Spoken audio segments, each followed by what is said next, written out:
My attempt to inhale was obstructed by mucus. I gasped through my mouth, tasting salty tears, as my thoughts spun into a very specific memory about the movie The Sixth Sense.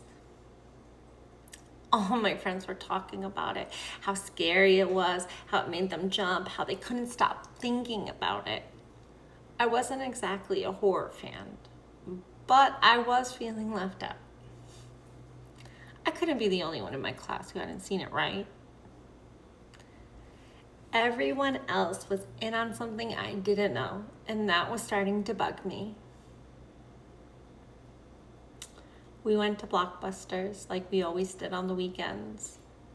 I walked the aisles, not sure what I was looking for, but knowing I had to find The Sixth Sense. I wanted to be able to talk about it with my friends, to join in the conversations at school. There it was, sitting on the shelf in the new releases section. I grabbed the case, staring at the eerie cover, and I read the back over and over, trying to make sense of it. Nothing helped. Nothing really helped. The movie still seemed terrifying, and I wasn't sure I was ready to face that fear. In my other hand, I held She's All That, my comfort movie at the time. The one I could watch on repeat every weekend and feel safe. It was like a warm blanket compared to the cold, creeping mystery of The Sixth Sense.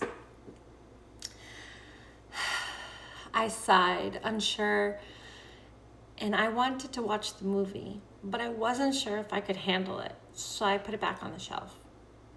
Before I knew it, my best friend, who felt more like a sister, had been living with us ever since summer vacation began.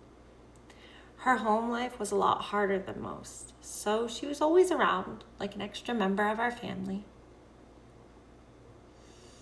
With her short, bouncy steps and wavy brown hair, she practically pounced on me.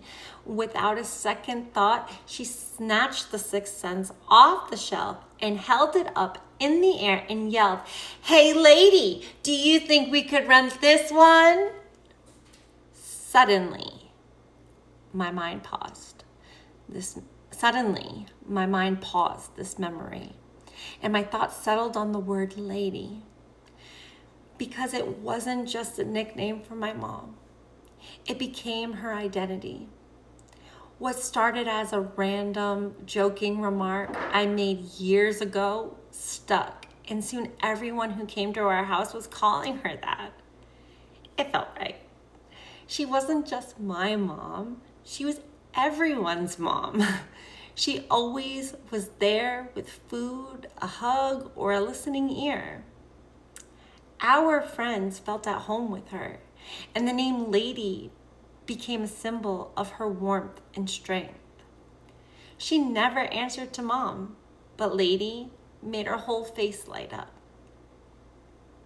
As time went on, she became a grandmother, and she insisted on being Lala, short for Lady, instead of any variation of Grandma. So calling her Lady was never a form of disrespect. And just then, my mind spun back to the memory of how my mom was already juggling a pile of movies in her hands, waved us off, her focus on her own choices. She mumbled, "Sure, whatever movie you want is fine." She barely looked up. I looked at my best friend, still in shock by her excitement. How was she so excited about this movie when I was still trying to convince myself it was even a good idea? I already read that.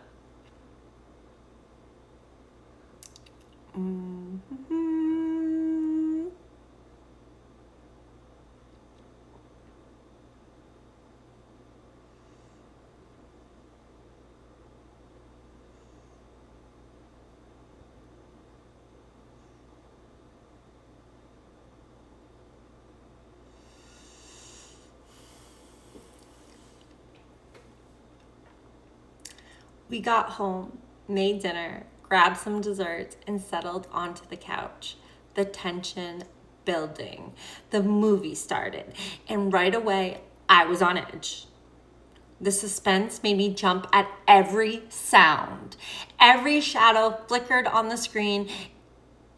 I jumped. It wasn't an outright horror, but it was the kind of movie that crept under your skin, making your heart race even when nothing was happening. As the tension built, it wasn't just an eerie soundtrack that had my pulse quickening. Sometimes in the silence, I swore I could hear faint whispers as if the ghosts were trying to communicate not with words but with feelings that vibrated in the air around us. Like something paranormally alive. So I chickened out. And I begged them to turn it off. I was on edge all night, terrified to sleep, unable to shake the eerie feeling that had settled deep in my chest. Every creak of the house seemed amplified, and my mind raced with thoughts I couldn't control. It was as if the darkness itself was holding me hostage, and sleep was the last thing I wanted. When morning finally arrived, it brought a beautiful change as sunlight streamed through the windows and birds chirped outside, their melody soft and peaceful. But my mind, it was still in chaos. I decided to give the movie another try, thinking maybe I could face it in the light of day when everything felt safer. My best friend was so happy to finally be able to finish the movie. The fear from the night before seemed to evaporate, almost laughable in the light of day. The things that had once seemed so terrifying now felt distant, almost silly. What I had missed the night before, the story was not about fear. The ghosts were not monsters. It was a spirit seeking peace. The truth of the movie unfolded before me, and I couldn't help but feel a little foolish for letting my fear cloud my judgment. It was about resolution, much like Casper the Friendly Ghost, just a spirit trying to make sense of its own unresolved issues. At the end of the movie, we found ourselves chuckling over how scared we'd been, realizing the movie wasn't as creepy as we thought. I found myself pondering on how we react to things we don't fully understand. Take psychic abilities, for an example. We are conditioned to either fear them, dismiss them, or chuckle at them as nonsense. We're taught to focus only on what we can see and touch, the things that fit neatly within our logical framework. But maybe, just like in the movie, we all know there's a lot more beneath the surface. Things we miss because we're too busy being afraid of them. Psychic abilities are those uncanny senses that go beyond the physical, are frequently brushed off as a joke or something to fear. People who claim to possess these abilities are often labeled as frauds or odd, and the rest of us are conditioned to ignore the quiet whispers inside. The gut feelings, the instincts that nudge us when something isn't quite right. We're taught to dismiss these experiences as unimportant, something not worth trusting. We're taught to think of intuition, the feeling in our stomachs or the hunches we can't explain, because we're taught that they're nothing more than coincidence or imagination. Maybe the greatest gift we've been missing all along isn't something we can see or touch. Maybe it's energy, it's intuition, the inner voice that speaks in riddles and murmurs, yet it's never quite the same for any two people. It's personal and nuanced. It's just like our five senses, and this sense that lives within us is supple and sacred and often overlooked in the noise of modern life. It's a bit like the movie I was once scared of. Once we stop being afraid of what we don't understand, we begin to see it for what it truly is. Everything begins to fall into place. This sense or intuition isn't something to doubt or dismiss. It's something to trust. It's the feeling that pulls you in a certain direction when logic has no clear answer. The flutter in your stomach when something feels off. The unexplainable nudge that says, take that leap or not this way. It doesn't always shout. More often, it whispers. And while we may not understand it in the moment, it's there, patiently. It's there, just patiently waiting to guide us. If we're willing to listen, the next time that quiet voice says turn left or urges you to pause, these aren't things to brush off. It might just be your own sixth sense, offering insight before reason has a chance to catch up. Nothing about this reality is random. So why would our intuition be any different? It's a form of inner intelligence, something that is fast, often accurate guide that speaks through our bodies, our emotions, and those gut reactions we sometimes ignore.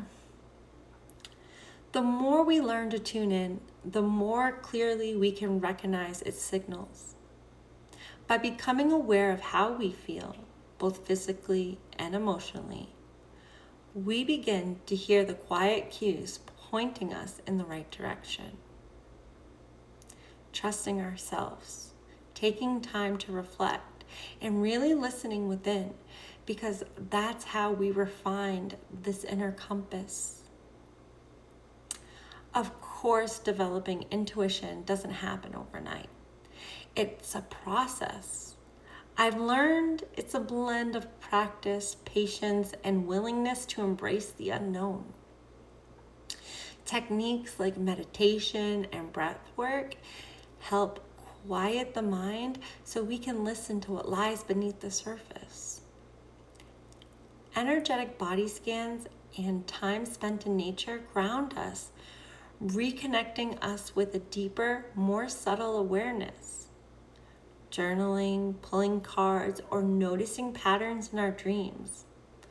All of these can deepen our relationship with our intuitive self. Each time we follow a gut feeling, we reinforce that connection. Intuition is a natural human ability. Some people experience things through visual flashes, which is called clairvoyance. Others understand things suddenly without knowing, which is known as claircognizance. Some people sense things through sounds, sensations, or emotions. There are also empaths who experience the world through heightened emotional, energetic sensitivity. They tune into the ever-shifting waves of emotion and sense the energetic signature each feeling carries. I have come to understand the secret universal language by becoming aware of the emotional wave itself. It's ironic because emotional waves can feel endless and yet somehow make time stand still. They can overwhelm you with countless emotional threads to cling to. The key is noticing why you gravitate toward a particular feeling. What is it trying to tell you? What is it teaching you? Is it divinely guided? Whatever you learn from the experience eventually condenses into a memory, now living within you, woven into the evolving wisdom you carry. No two intuitive experiences are the same. That's what makes them so personal, so powerful, and so difficult to define. And I thought to myself, was this moment, this mental spiral, Was this my intuition, my higher power, a message from something above? That's when I heard my mom's voice clear as day. Be gentle to my child. So I took a deep breath. I tried to relax. So be easy with yourself. As you explore these parts of yourself, it's essential to build a system that resonates. There's no universal path, no single truth.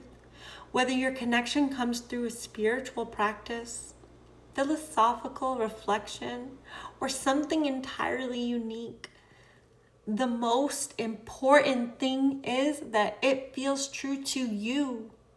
Our core values and beliefs form the foundation, but the journey is yours to create. Intuition isn't about having all the answers.